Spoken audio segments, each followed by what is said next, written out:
This is page 15 in our notes. We're actually going to take 2 pages today, so it'll be 15 and 16. My colors are still black and red. This is still a 5th grade review, so I'd like you to write at the top, review 5th grade. I want to talk about adding and subtracting mixed numbers. Last time we did fractions with like and unlike denominators, so now I want to do add and subtract. I guess I don't need the E on that. I was going to say subtracted. Add and subtract mixed numbers.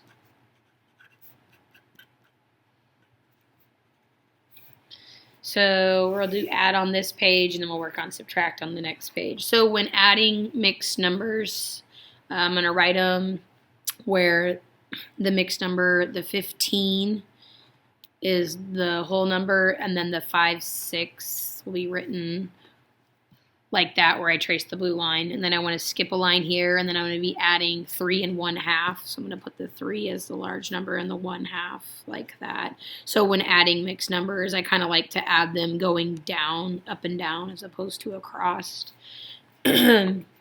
So when you're adding mixed numbers, there's really 2 parts here. You have to add the fractions together, and you have to add the whole numbers together, and then combine those together at the end.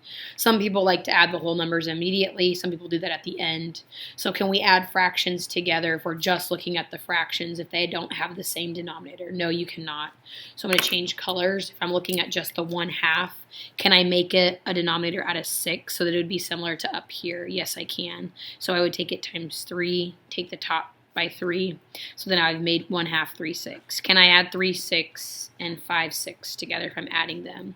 Yeah, 3 6 and 5 6 would be 8 6. And if I add the whole numbers, 15 and 3, I get 18. But I don't want to say 18 and 8 6 because 8 6 is an improper fraction, and I need to change it to a mixed number, and that's kind of my abbreviation for that. So how do I change the 8 6 to a mixed number? I take 8 and divide by 6. So I'm going to use this space here while I have it. 8 divided by 6 goes in one whole time. And then 1 times 6 is 6. Subtract, I get 2 as my remainder. If I make the fraction, 2 comes on the top over the 6, and I can simplify this fraction down by dividing both by 2, which would give me 1 and 1/3. So now that's what the 8 6 turns into, 1 1/3, but I still need to add that to the 18, which is my whole number. So I could show that over here if I'm adding 18 plus the 1 1/3. That would be 19 1/3 for the final answer. And that's one way to do it. It's not the only way, but that's one way to do it. So you can add the fractions and then add the whole numbers and combine them together, which is what we did there at the end. Let's do another example. I'm going to write the problem in black and then show the changes in red. So 3 and 5 6. So the 3 is big. I'm going to have 5 6. And then I'm going to add that. So I'm going to skip a line. I'm going to add that to 5 and 11/12. So kind of a similar method. We need to add the fractions. We need to add the whole numbers. The fractions do not have common denominators. The little number 6 actually goes into big number 12. So I don't have to do anything to this fraction, but this one I need to take them both times 2. That would give me 10 out of 12. So I've changed this fraction over to 10/12. Now I can take 10/12 and I can add it to 11/12. And when I add those two together, that gives me 21/12, which again is an improper fraction that I need to change to a mixed number.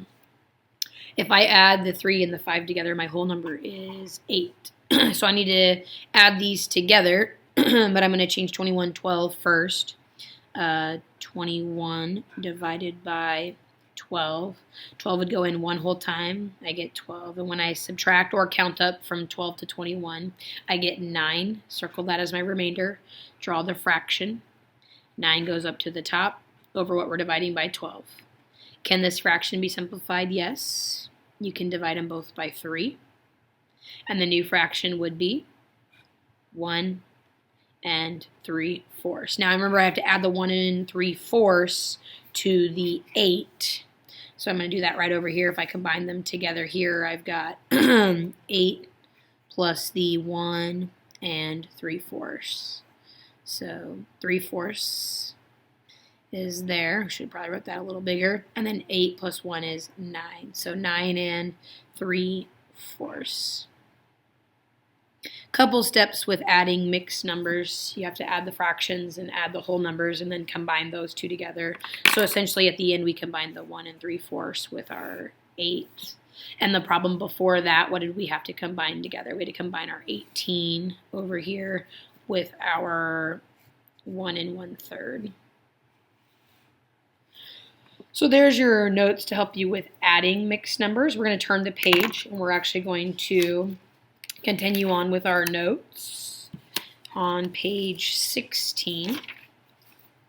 So I'm going to go ahead and write page 16. Continuation, this is subtract. Mixed numbers, I'm just going to put continued because this kind of goes with the addition. To subtract mixed numbers, very similar. I'm going to write the 3 as the whole number and 3/4 as the fraction. Notice I wrote it where I traced the blue line, and I want to subtract, skip a line here, come down. I want to write 2 5/8. Subtraction is a little trickier. To subtract the fractions, again, we have to have a common denominator. I see 4 and 8. Can the little number 4 become 8? Yes, very easy by timesing it by 2. If you times the bottom by 2, you times the top by 2. And you're going to change 3/4 to 6/8. Now, if you have 6/8, can we subtract 5/8 from that? Yes, 6/8 minus 5/8 gives us 1/8. And then can I take the whole number 3 and subtract the 2 and get 1? So my answer is 1 1/8. Let's go ahead and draw a little squiggly line here and do another example. I'm going to show the example in black and the changes will be in red. The problem is 7 minus, make sure you skip a line, 2 5/8. So the 2 goes under the 7 and then you have 5/8 over here. And this one's a little bit tricky. We can't take 5/8 away from nothing. So I need to borrow a whole from 7, which makes this a 6. That's the easy part. Instead of just writing plus 1 or putting 1 over here saying 1 whole, what's the same as 1 whole? But remember, I want a denominator of 8 so that I have the same denominator here. So if I take 1 away here and I want to make 1 whole, I could say 8/8. That's the same thing as 1 whole. So why did I choose 8? Because that was my denominator here. Now I can take 8/8 and subtract 5/8, and that leaves me with 3/8. And then remember, I'm taking a 6 minus 2 to get 4. 4 3/8 is our answer. A little trickier there wasn't anything to subtract, so we borrowed 1 whole and we put 1 whole here. Had this denominator been a 4, then I would have put 4 over 4. Had this denominator been a 3, I would have put 3/3, because that's 1 whole, 3/3, stuff like that. Let's try one more example with subtraction with mixed numbers. Let's go 11 1/6 and 1/6. Oh, didn't do a very good job tracing the blue line.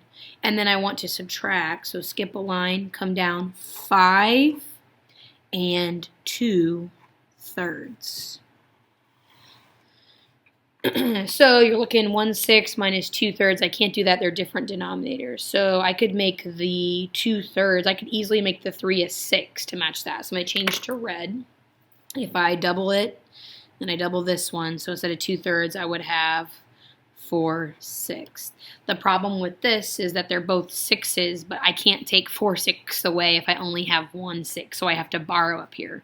The 11, I borrow 1 from it, so it becomes a 10. That's pretty simple. But then I have to add 1 whole back to this 1/6. If I'm adding 1 whole, but I need to have the denominator be a 6, because that's what this denominator is, what would 1 whole's equivalency be as a fraction? It would be 6/6.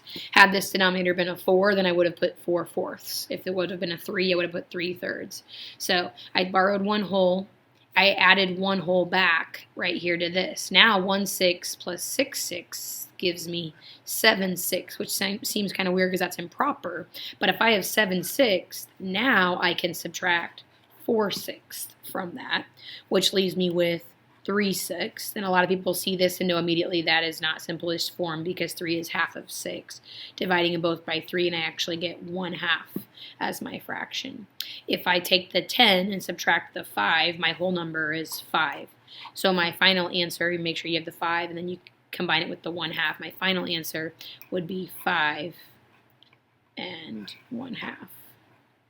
For your homework for this particular practice that you're doing here, your homework is a front and back worksheet. The worksheet, the front says like reteaching, I think it's like reteaching 4-4, and the back says reteaching, I think 4-5. So what I would like you to do on the front, I would like you to do 4 problems, and those 4 problems I think work on addition. And then on the back, I would like you to do 4 problems which work on subtraction. And once you do those paper, pencil, like I just showed you here, then obviously I want you to check with the calculator, practicing your fractions on the calculator, but also practicing paper, pencil, mixed numbers, adding and subtracting.